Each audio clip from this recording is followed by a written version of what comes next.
जय हिंद दोस्तों, जय हिंद बच्चों। ज्योग्राफी की क्लास में स्वागत है आपका। आप सब बच्चे प्रेम की ताकत से रूबरू है। हमें अपनी मम्मी से, पापा से, भाई से, बहन से प्रेम है। और जब प्रेम होता है तो उनके साथ बैठकर जब हम बात करते हैं तो उन बातों को याद नहीं रखते। वो प्रेम की ही ताकत है कि वो बातें हमें अच्छे से अपने आप याद रहनी स्टार्ट हो जाती है। जब आपके कमेंट आते हैं भी सर ज्योग्राफी से हमें प्रेम हो गया है, तो बहुत अच्छा लगता है। जब प्रेम है अब ज्योग्राफी से, तो सिर्फ अब हमें इनसे बात करनी है और अपने आप सब बातें हैं वो याद हो ही जाएगी। तो अच्छे से इस प्रेम को निभाते रहिएगा, इस भाव को बनाए रखिएगा। और अपना चैप्टर चल रहा है ज्योग्राफी के अंदर 5वां, जिसका नाम है खनिज और ऊर्जा संसाधन। आज हम ऊर्जा संसाधन को समझने जा रहे हैं। ऊर्जा संसाधन के अंतर्गत जो जो चीजें आती है और जिनकी जानकारी हमें इस क्लास लेवल तक होनी चाहिए, एक एक बात को अच्छे से समझेंगे, उनसे बात करेंगे। ऊर्जा हमारे सभी कामों के लिए एनर्जी है वो बहुत जरूरी है। चाहे खाना बनाने की बात आ जाए, चाहे लाइट की बात आ जाए, रोशनी करने की बात आ जाए। इस कमरे में जो रोशनी कर रखी है लाइट है, ये डिजिटल बोर्ड काम कर रहा है लाइट है, आपका मोबाइल लैपटॉप जो उसकी बैटरी जो चार्ज करते हो वो भी लाइट से करते हो। ताप के लिए भी लाइट चाहिए, गाड़ियों को चलाने के लिए भी तो आपको ऊर्जा चाहिए, उद्योगों के अंदर, घर के अंदर मशीनों को चलाने के लिए भी तो ऊर्जा चाहिए। तो हम सबको पता है भी ऊर्जा हमारे जीवन का एक बहुत ही महत्वपूर्ण हिस्सा है। तो हम बात कर रहे हैं ऊर्जा संसाधन की। तो इन ऊर्जा संसाधनों को हम दो भागों में बांट सकते हैं। एक नाम आता है परंपरागत ऊर्जा स्रोत और दूसरा नाम आता है गैर परंपरागत या अपरंपरागत ऊर्जा स्रोत। परंपरागत ऊर्जा स्रोत का मतलब क्या होता है? इसका मतलब होता है जो सदियों से, बहुत पुराने टाइम से हमारे लिए ऊर्जा का स्रोत बने हुए हैं। और अपरंपरागत या गैर परंपरागत का मतलब होता है जो आधुनिक समय के अंदर, यानी बहुत ज्यादा टाइम नहीं हुआ है जिन स्रोतों को इस्तेमाल करते हुए, ये आधुनिक विज्ञान की देन है हमारे लिए, उन्हें कहा जाता है गैर परंपरागत ऊर्जा स्रोत। और परंपरागत ऊर्जा स्रोतों के अंदर बात करें तो नाम आता है लकड़ी का, उपले का, कोयला, पेट्रोलियम और प्राकृतिक गैस।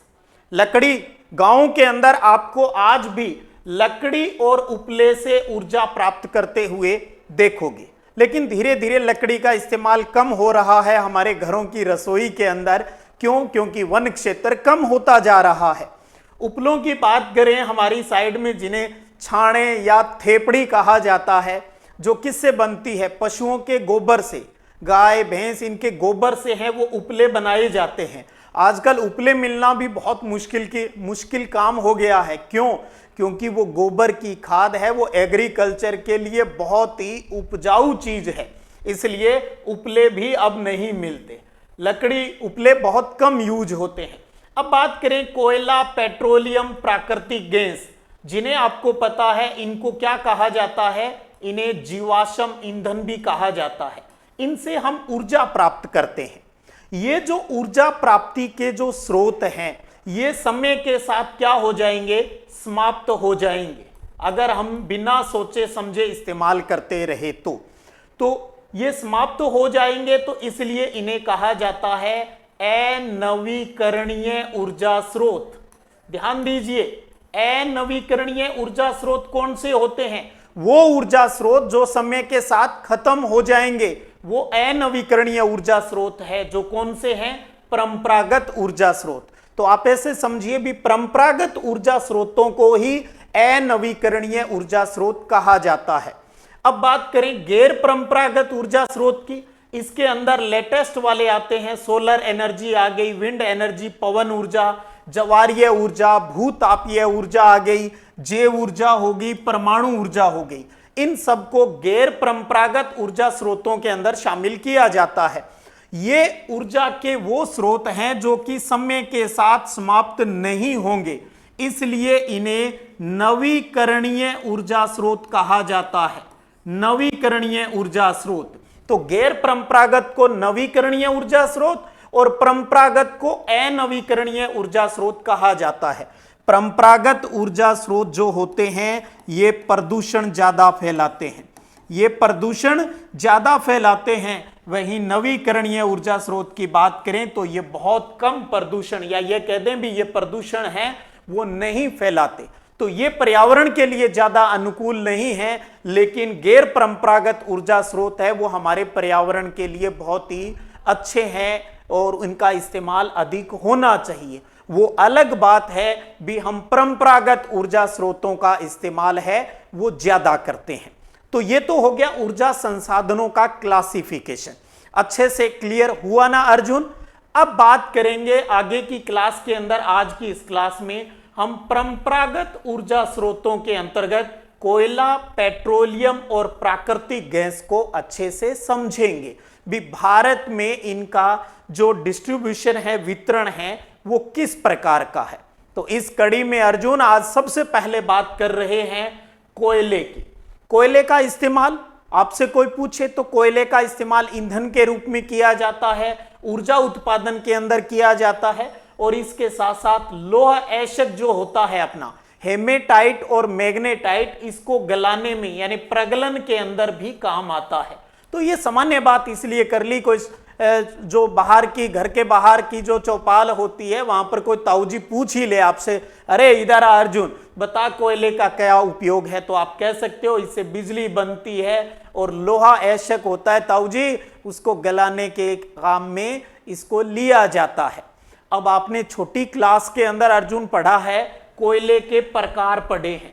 कोयले के 4 प्रमुख प्रकार याद आ रहा होगा, एंथ्रेसाइट, बिटुमिनी, लिग्नाइट और पीट। ये 4 कोयले के प्रकार आपने पढ़े हैं। यहां हम थोड़ा सा इंट्रोडक्शन ले लेते हैं।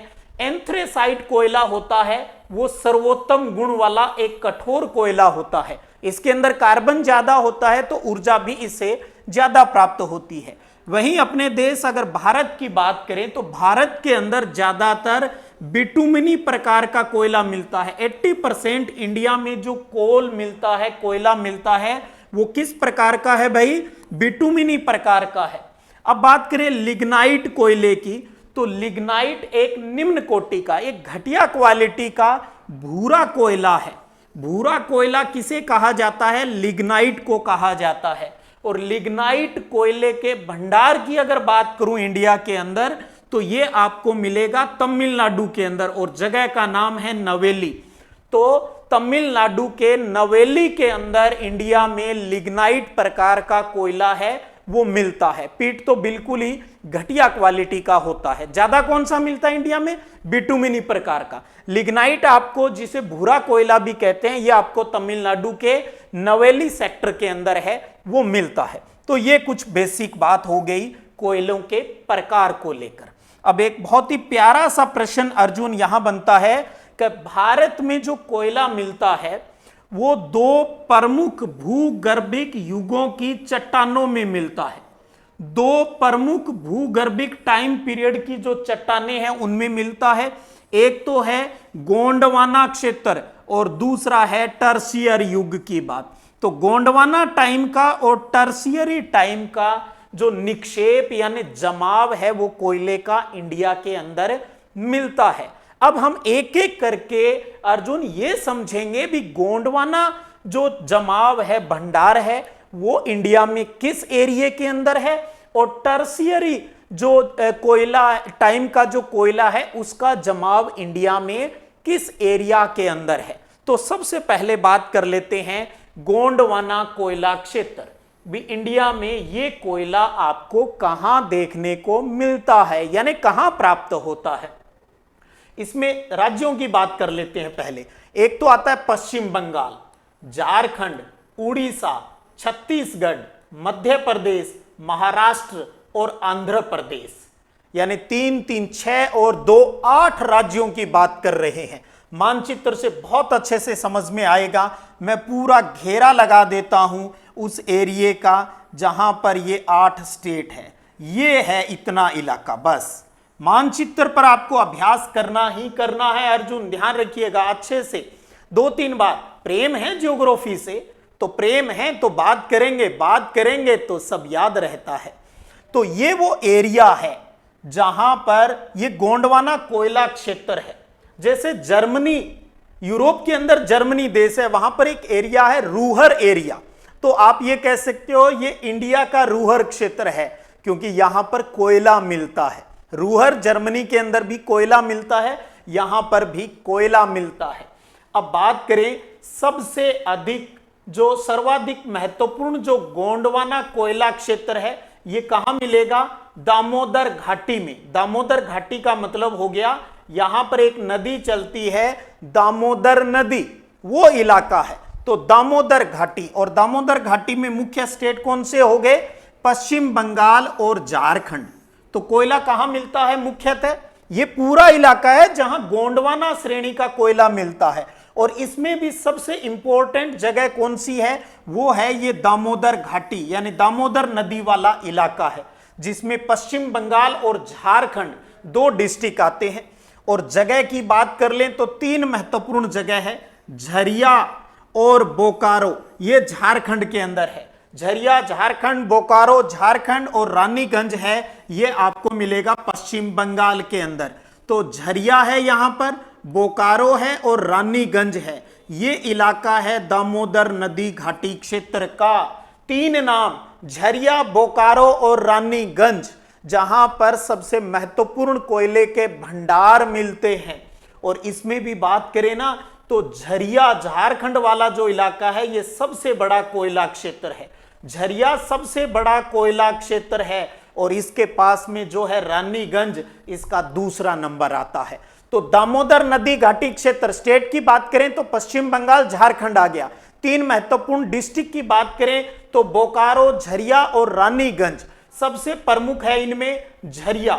झरिया सबसे बड़ा कोयला क्षेत्र है, और 2 नंबर पे यहां पर कौन सा आता है अर्जुन? रानीगंज आता है। और उसके बाद बात करें गोदावरी, महानदी और सोन नदी घाटियों के अंदर भी कोयले के जमाव भंडार मिलते हैं। अब देखिए कौन सा, ये रहा, यहां पर है सोन नदी जो कि बाद में गंगा में मिल जाती है। ये इलाका है वो हो गया अपना महानदी वाला, और ये जो इलाका है ये कौन सा हो गया? गोदावरी का। तो यहां पर हमने बात की थी दामोदर नदी की, यहां पर हो गई सोन नदी, ये हो गई महानदी और ये हो गई गोदावरी नदी। तभी तो नाम आया गोदावरी, महानदी और सोन नदी की घाटियों के अंदर, यानी इस इलाके के अंदर भी कोयले के भंडार इंडिया में मिलते हैं। चलिए उन जगहों की बात भी कर लेते हैं अब। तो ये है मध्य प्रदेश के अंदर बात करें, सोन नदी वाला जो इलाका है सिंगरौली, सिंगरौली, सिंगरौली मध्य प्रदेश के अंदर है। वहीं ध्यान रख लेना तेलंगाना के अंदर है सिंगरेनी। सिंगरेनी और सिंगरौली 2 अलग अलग नाम हैं। रोली ऊपर है, सिंगरौली ऊपर है, रेनी नीचे है। तेलंगाना में है, पहले आंध्र प्रदेश था, तेलंगाना के अंदर पड़ता है ज्यादा एरिया इसका सिंगरेनी। और सिंगरौली का कहां पर है? मध्य प्रदेश के अंदर। ये सोन नदी वाला क्षेत्र आ गया और ये गोदावरी वाला क्षेत्र आ गया। अब बात करें छत्तीसगढ़ और उड़ीसा के अंदर, छत्तीसगढ़ में है कोरबा, ये रहा जी कोरबा। और उड़ीसा के अंदर कौन सा है? तलचर। और ये कौन सा इलाका हो गया? महानदी वाला बेल्ट हो गया। तो कोरबा छत्तीसगढ़ में है, तलचर उड़ीसा के अंदर है, सिंगरेनी तेलंगाना में है और सिंगरौली है वो मध्य प्रदेश के अंदर है। तो 3 तो दामोदर वाले घाटी वाले हो गए, झरिया, बोकारो और रानीगंज। फिर सिंगरौली हो गया, कोरबा हो गया, तलचर हो गया और सिंगरेली हो गया। ये है गोंडवाना टाइम का कोयला क्षेत्र। ये हो गया जी अपना गोंडवाना वाला सल्ट गया पूरा। इंडिया के मैप पर गौर करोगे, 1-2 बार भरोगे, अपने आप उस प्रेम की धारा में, उस प्रेम की ऊर्जा में ये सारी बातें अर्जुन अपने आप ही सेट हो जाएगी, भूलेंगे नहीं। प्रेम की एक एक बात याद रहती है। चलिए अब बात करते हैं दूसरे टाइम पीरियड का, और वो है टर्शियरी कोयला क्षेत्र। टर्शियरी कोयला क्षेत्र 50-55 लाख साल पहले जहां कोयला बन गया था उस एरिया की, आज हम उनको खोद खोद के खनन करके निकाल रहे हैं। और वो इलाका कहां पर है पता है? ये रहा वो इलाका। अपने आप नक्शे के ऊपर गोल घेरा लगाते हुए सब कुछ दिमाग में आ जाएगा।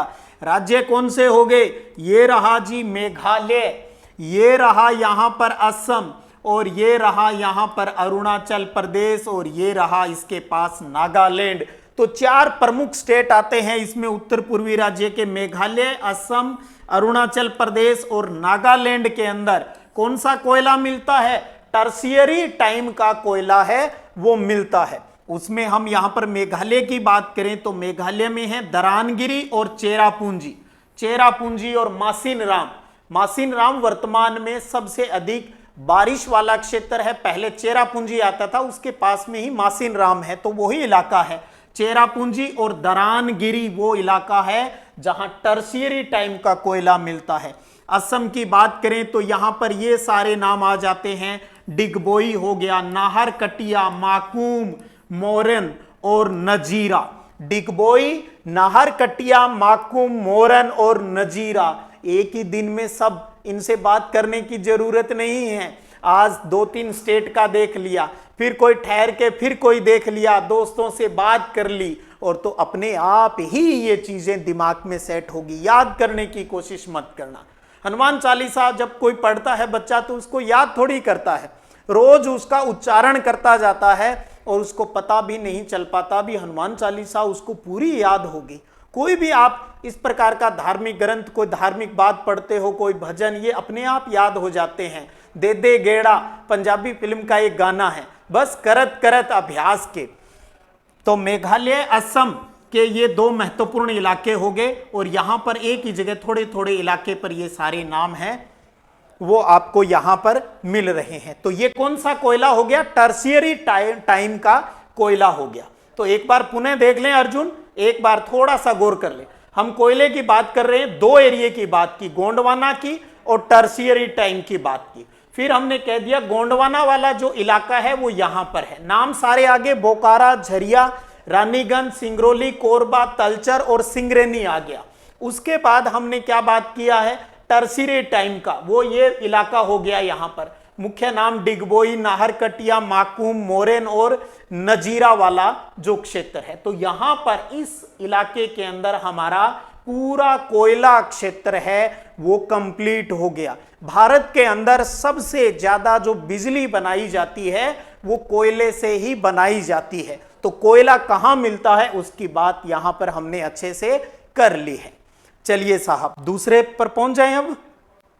चलिए अर्जुन आ जाते हैं पेट्रोलियम की तरफ, लेते हैं एक और ऊर्जा।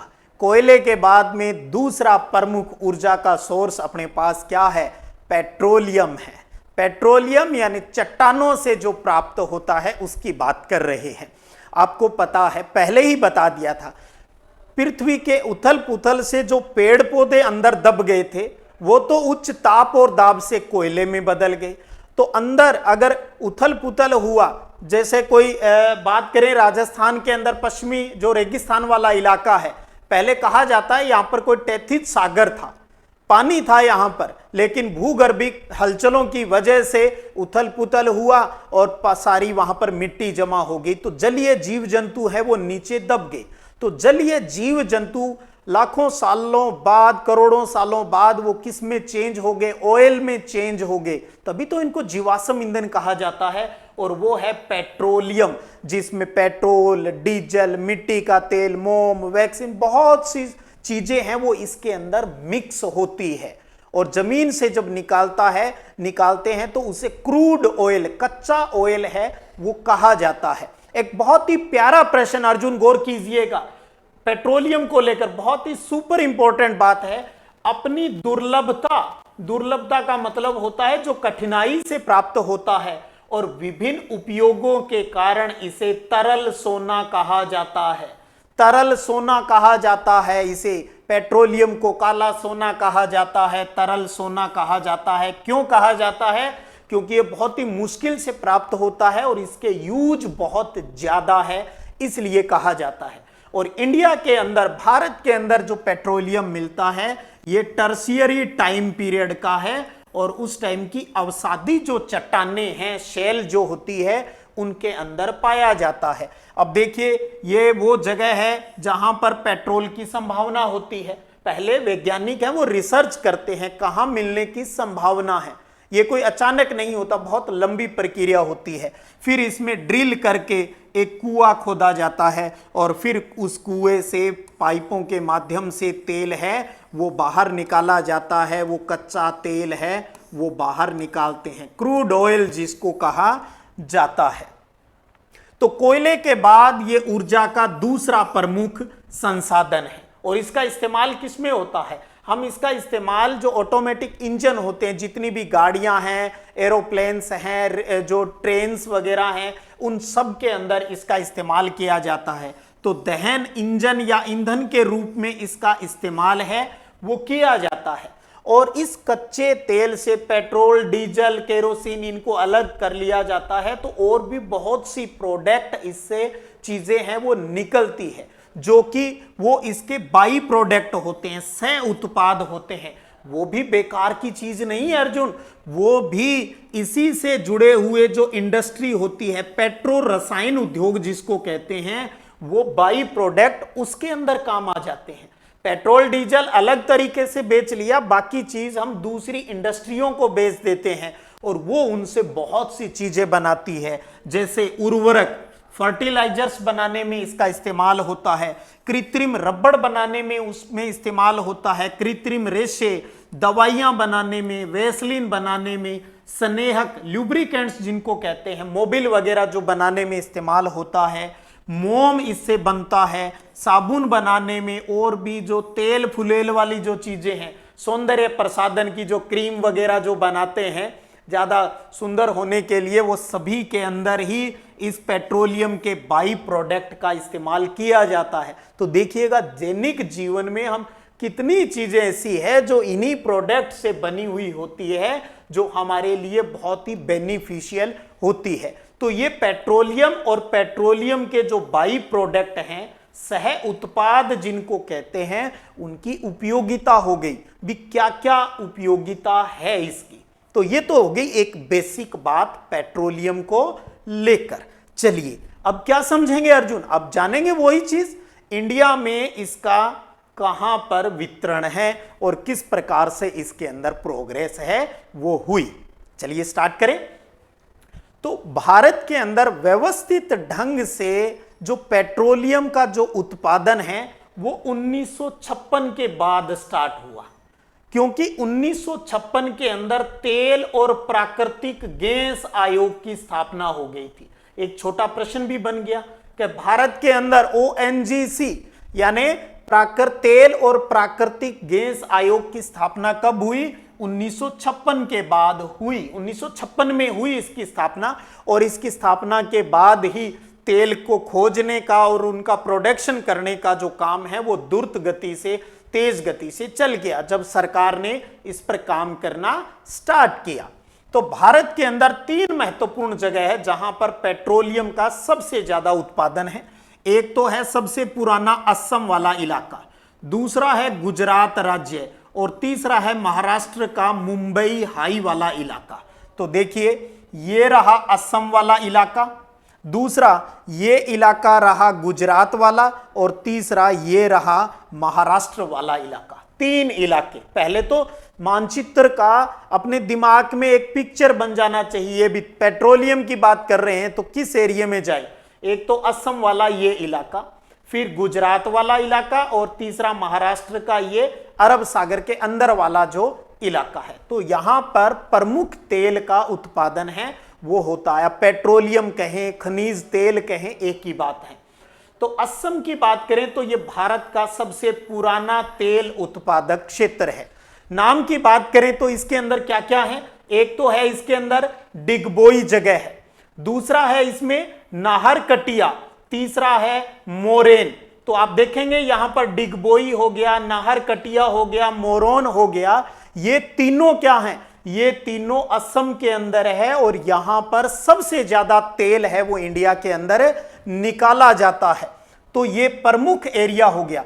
सेम जहां अभी अपनों ने कोयले की बात की वही इलाका है, यहां कोयला भी मिलता है और यहां पेट्रोलियम भी मिलता है। डिगबोई, नाहरकटिया और मोरन वाला इलाका। गुजरात की बात करें तो दो जगह ध्यान रख लीजिएगा, कलोल और अंकलेश्वर। यहां पर कलोल है और ये रहा अंकलेश्वर। दो गुजरात में दो जगह कलोल और अंकलेश्वर, जहां पर क्या मिलता है, तेल मिलता है। कलोल और अंकलेश्वर गुजरात में दो जगह। उसके बाद महाराष्ट्र की बात करें तो जगह है मुंबई हाई। मुंबई हाई जो कि कहां है, अरब सागर के अंदर वाला इलाका है।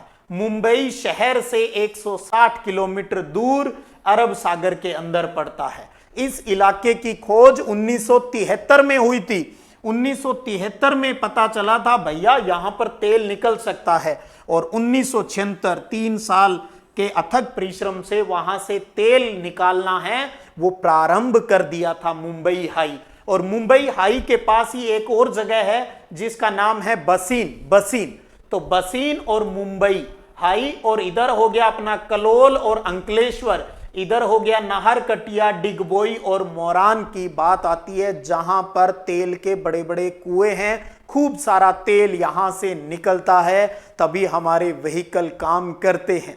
इसके साथ साथ एक जानकारी और दे दूं आपके भी, राजस्थान की बात करें, ये राजस्थान है, तो राजस्थान के अंदर बाड़मेर जो डिस्ट्रिक्ट है वहां पर सबसे पहले तेल मिला था। तो राजस्थान में भी अब तेल मिलना स्टार्ट हो गया है, तेल निकलता है। गुड़ामलानी जो एरिया है वहां पर तेल सबसे पहले निकला था, और तेल को साफ करने के लिए अब तो बालोतरा के अंदर, वहां पर पचपदरा के अंदर रिफाइनरी है, वो भी स्थापित की जा रही है गवर्नमेंट के द्वारा, ताकि तेल को साफ है वो वहीं पर कर लिया जाए। अभी तो ये तेल साफ होने के लिए कहां जाता है, गुजरात के अंदर जाता है, जामनगर वाली साइड के अंदर जाता है, वहां से साफ किया जाता है इसको। ये हो गई जी बहुत ही महत्वपूर्ण बातें हो गई। अब हम तेल के कुओं से तेल निकाल लिया, आपको क्या बताया, आपको ये बताया अर्जुन भी हम जो तेल निकालते हैं वो कच्चा तेल है, क्रूड है, सब चीजें मिक्स हैं, उसको हम उस रूप में इस्तेमाल नहीं करते, फिर उसको हमें साफ करना पड़ता है। साफ करने की एक पूरी जटिल प्रक्रिया है, एक पूरी बहुत बड़ी इंडस्ट्री स्थापित करनी पड़ती है, जिसको हम इंग्लिश में कहते हैं रिफाइनरी। रिफाइनरी यानी रिफाइन करना पड़ता है उस तेल को, तब अलग अलग टेम्परेचर के ऊपर, साइंस में आपने पढ़ा था ना प्रभाजी आसवन विधि, तो उस मेथड से यहां पर पेट्रोल, डीजल, मिट्टी का तेल, डामर, उन सबको अलग अलग किया जाता है, वही रिफाइनरी कहलाती है। और उसी को कच्चे तेल के शोधन की उद्योग है वो कहा जाता है। तो बहुत बड़ा इंडस्ट्री जो प्लान है वो गवर्नमेंट की तरफ से लगाया जाता है, बहुत अरबों खरबों रुपए हैं वो इसके अंदर लगते हैं। तो तेल के कुओं से निकाले गए कच्चे तेल को शोधन की आवश्यकता होती है, रिफाइन की आवश्यकता होती है। भारत में 2 प्रकार के तेल शोधन कारखाने हैं, 2 प्रकार के। एक अच्छा छोटा प्रश्न बन सकता है, भारत में कितने प्रकार के तेल शोधन कारखाने हैं, कोई एक एक उदाहरण दीजिए। 2 है। आधार क्या है, एक तो है क्षेत्र आधारित तेल शोधन कारखाना, और दूसरा है बाजार आधारित तेल शोधन कारखाना।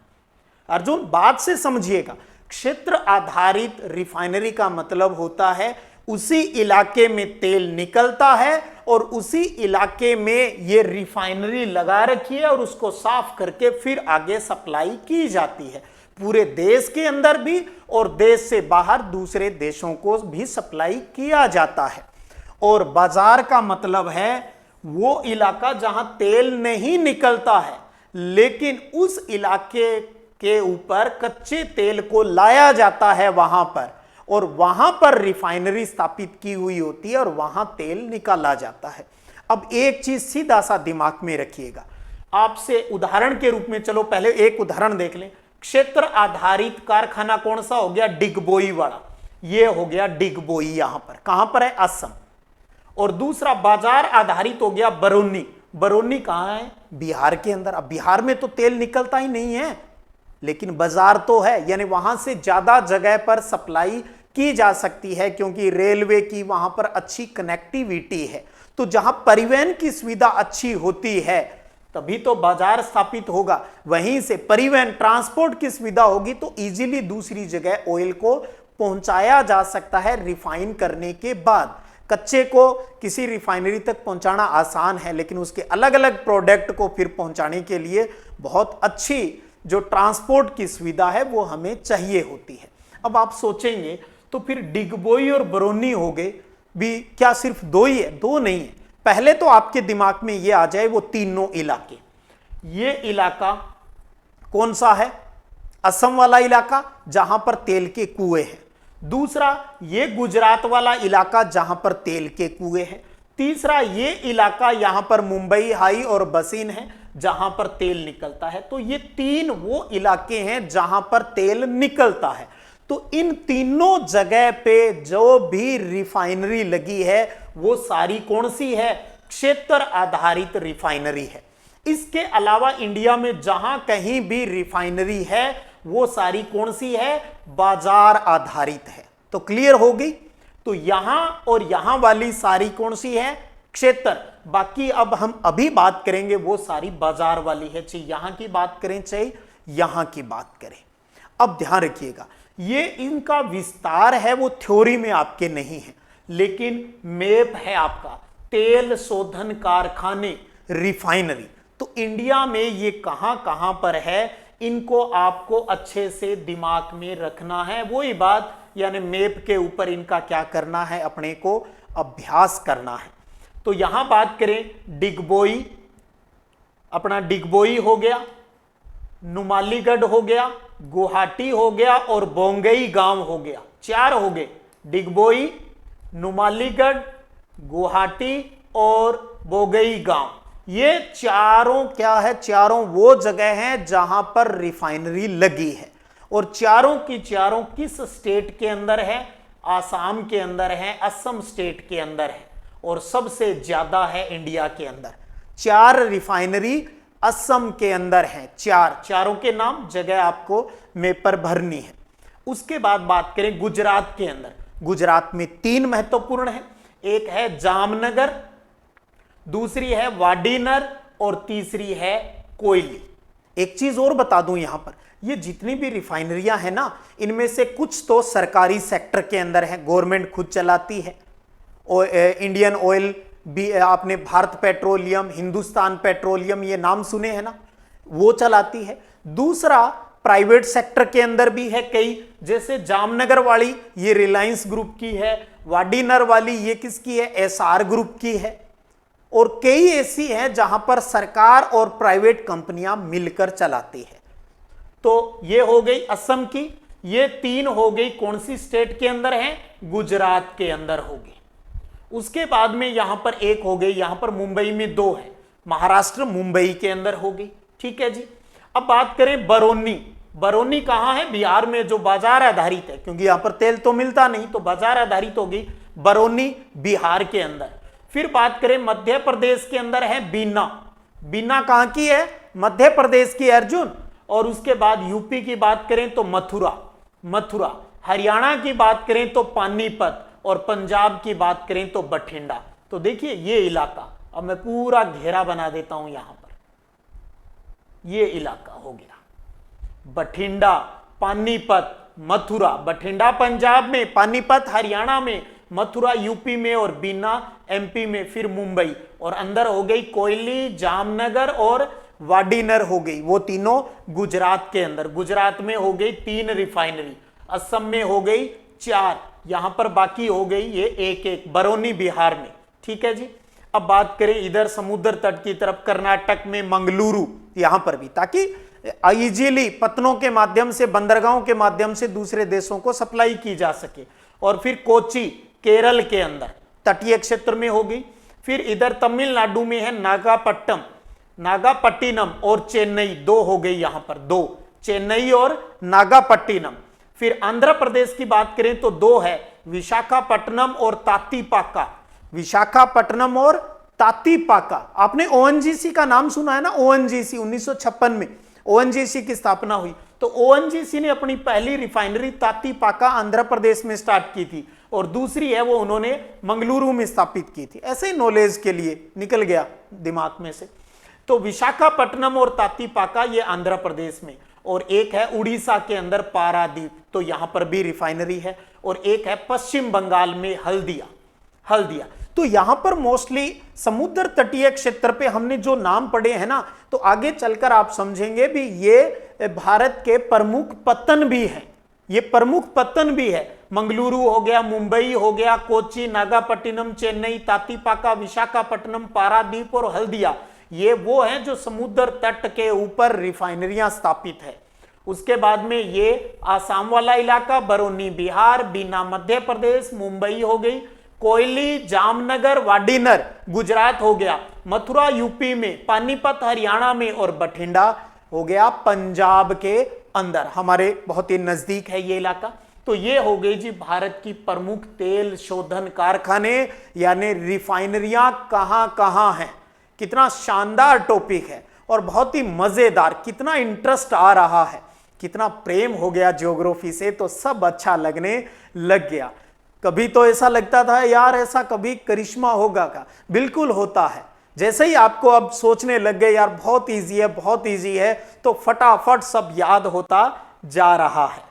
चलिए साहब, कोयला हो गया, पेट्रोलियम हो गया, परंपरागत ऊर्जा स्रोत पढ़ रहे हैं, जीवाश्म ईंधन पढ़ रहे हैं, तीसरा लास्ट कौन सा, प्राकृतिक गैस, नेचुरल गैस। जहां तेल निकलता है ना वहां गैस भी निकलती है, कई जगह अलग भी खाली गैस मिल जाती है, जमीन के अंदर नेचुरल रूप से भी गैस है जो हम इस्तेमाल करते हैं एनर्जी के लिए, और पेट्रोलियम निकालते हैं तो वहां पर भी गैस है वो निकलती है। अब जैसे आप देखोगे ये गैस वाला कुआं है और यहां पास के अंदर एक पाइपलाइन है, और ये जलती हुई आग अगर आपको दिखाई दे रही हो तो इसका ये जहां पर तेल निकलता है ना तो ऐसी एक पाइप लगी हुई होती है और उसके ऊपर है वो आग ये जलती रहती है। ऐसा मैंने वहां बाड़मेर में अच्छे से देखा है ये चीज। तो वहां इसका मतलब ये है भी यहां पर गैस निकल रही है, तो उसका ये इंडिकेशन भी होता है। तो चलिए प्राकृतिक गैस के बारे में समझ लें। वैसे तो पेट्रोलियम समझ में आ ही गया, तो कुछ एक बातें आपको यहां गौर करनी है, बाकी तो वही एरियाज आपको मिलेगा इसमें। तो देखिए प्राकृतिक गैस एक महत्वपूर्ण स्वच्छ ऊर्जा संसाधन है जो पेट्रोलियम के साथ पाई जाती है, ज्यादातर पेट्रोलियम के साथ मिलती है, कुछ जगह अलग भी मिल जाती है। प्राकृतिक गैस है वो ऊर्जा के एक साधन के रूप में प्रयोग किया जाता है, इससे भी ऊर्जा प्राप्त होती है। प्राकृतिक गैस का आपको पता है परिवहन के अंदर भी काम में लेते हैं। सीएनजी का नाम सुना है ना, सीएनजी का कंप्रेस्ड नेचुरल गैस है ये भी। और खाना पकाने के लिए जो गैस काम में आती है जिसको पीएनजी कहते हैं यानी पेट्रोलियम नेचुरल गैस, जिसे हम एलपीजी कहते हैं, लिक्विड पेट्रोलियम गैस, तो सीएनजी के रूप में काम में लिया जाता है, एलपीजी के रूप के अंदर इसको काम में लिया जाता है। सिलेंडर के अंदर है ये जो पेट्रोलियम गैस होती है ये लिक्विड फॉर्म के अंदर होती है, और जैसे ही हम उसका रेगुलेटर ऑन करते हैं तो प्रेशर कम हो जाता है, क्योंकि सिलेंडर के अंदर गैस है वो हाई प्रेशर से भरी जाती है।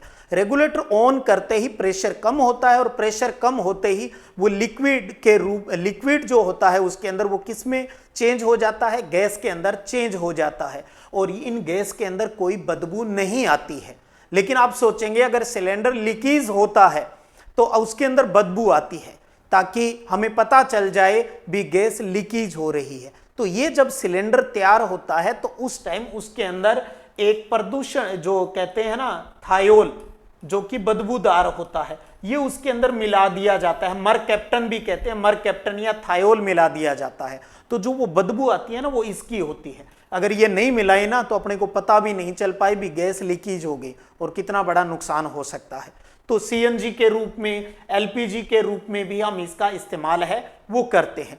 जिस प्रकार पेट्रोलियम से कई पेट्रो रसायन उद्योग चलते हैं, उसी प्रकार सीएनजी पर भी जो प्राकृतिक गैस है ये पेट्रो रसायन उद्योग में एक कच्चे माल के रूप में काम में आती है। और इसके अंदर, इस गैस के अंदर बात करें जो नेचुरल रूप से मिलती है, इसमें कार्बन डाइऑक्साइड है वो बहुत कम निकलती है। तो कार्बन डाइऑक्साइड बहुत कम है, तो इसलिए ये प्राकृतिक गैस है वो पर्यावरण के अनुकूल मानी जाती है, यानी इससे पोल्यूशन है वो कम होता है, प्रदूषण कम होता है इससे।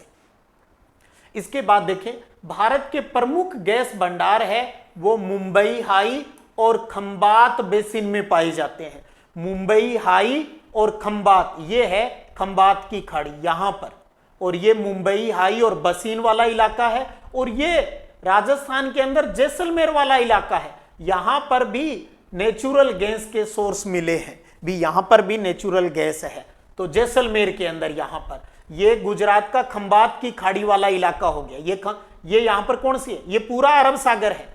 पूरा डिटेल बात करें तो हिंद महासागर, ये इधर वाला अरब सागर, अरब सागर में ये कच्छ की खाड़ी और ये खंबात की खाड़ी है। तो खंबात की खाड़ी और मुंबई हाई इलाका है, यहां पर प्राकृतिक गैस है वो मिलती है।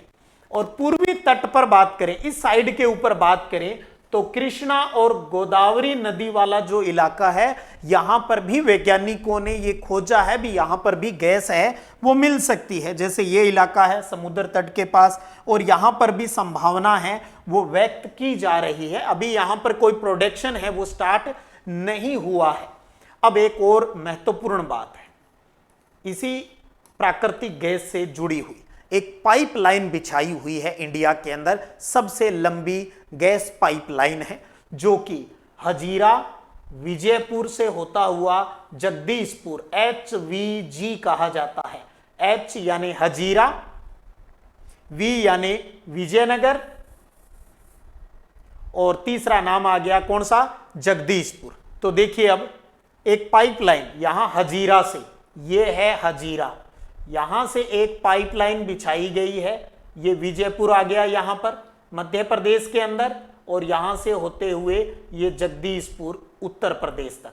हजीरा से गुजरात से लेकर विजयपुर मध्य प्रदेश और विजयपुर से जगदीशपुर उत्तर प्रदेश तक एक पाइपलाइन बिछाई गई है, जो लगभग 1750 किलोमीटर लंबी है। लगभग 1750 किलोमीटर लंबी ये नेचुरल गैस की पाइपलाइन बिछाई गई है।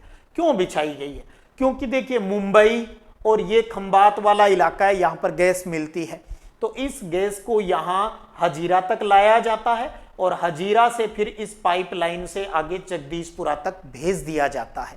ये तो हो गई मेन पाइपलाइन, लेकिन इस मेन पाइपलाइन से भी आगे कई जगह तक इसको पहुंचाया है। जैसे राजस्थान में 12 के अंदर जगह है अंता, ये अंटा लिखा है, ये अंता है, अंता अंता, यहां तक पाइपलाइन जाती है, एक साइड में ब्रांच हो गई इसकी। इसी प्रकार आगे शाहजहांपुरा, बबराला यहां तक जाती है, फिर गुड़गांवा और दिल्ली और सोनीपत हरियाणा तक जाती है। तो हरियाणा, दिल्ली और उत्तर प्रदेश, मध्य प्रदेश और गुजरात तक का इलाका इस पाइपलाइन से जुड़ा हुआ है। तो देखिए कितनी इंपॉर्टेंट पाइपलाइन है, और कितना इसका रख रखाव करना जरूरी है, भी कहीं लीकेज है वो भी नहीं हो जाए। तो देखिए हजीरा विजयपुर जगदीशपुर गैस पाइपलाइन है, ये मुंबई हाई और बसीन, मुंबई हाई और बसीन, ये अरब सागरीय जो इलाका है, यहां से पश्चिमी और उत्तरी भारत के उर्वरक, जहां फर्टिलाइजर्स बनती है, विद्युत बनती है और अन्य औद्योगिक क्षेत्रों को जोड़ती है। क्योंकि ये पाइपलाइन से जो गैस जाती है ये फर्टिलाइजर्स बनाने में, बिजली बनाने में और उद्योगों के अंदर काम आती है। तो अंता के अंदर ये दिल्ली गुड़गांव तक इसकी सप्लाई है वो दी जाती है, और ये भारत की सबसे लंबी पाइपलाइन है। और इस पाइपलाइन से की जो गैस है ये गुजरात, मध्य प्रदेश, राजस्थान, उत्तर प्रदेश, दिल्ली और हरियाणा तक पहुंचती है। भी आपको बता दिया इससे यहां पर।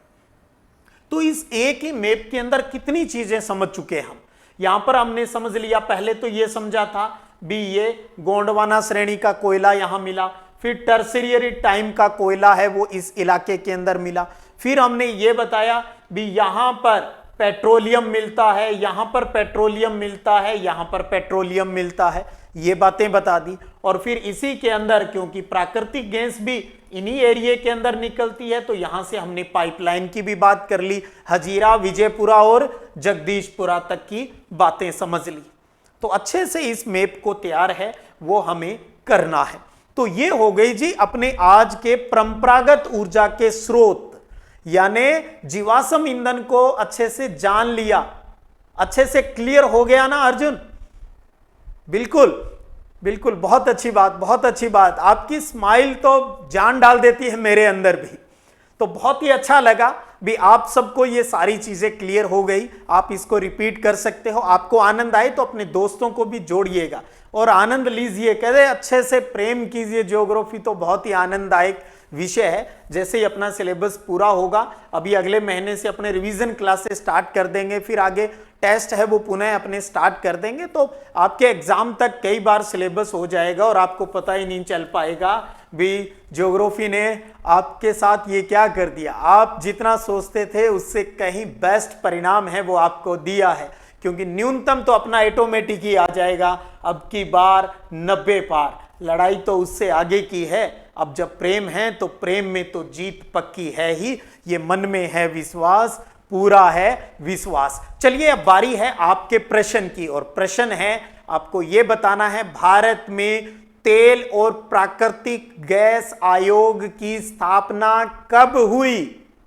तो इंट्रो देते हुए अपना, और जल्द ही कमेंट सेक्शन के अंदर, कमेंट सेक्शन में लाइव से कोई मतलब नहीं, टाइम खराब नहीं करेंगे, तो उस कमेंट सेक्शन के अंदर अपना जवाब है वो जल्दी से टाइप कीजिएगा। फिर मिलते हैं अगले वीडियो क्लास में, अपरंपरागत ऊर्जा स्रोतों से प्रेम भरी बातें हैं वो करेंगे। फिर मिलते हैं, तब तक जय हिंद, जय भारत।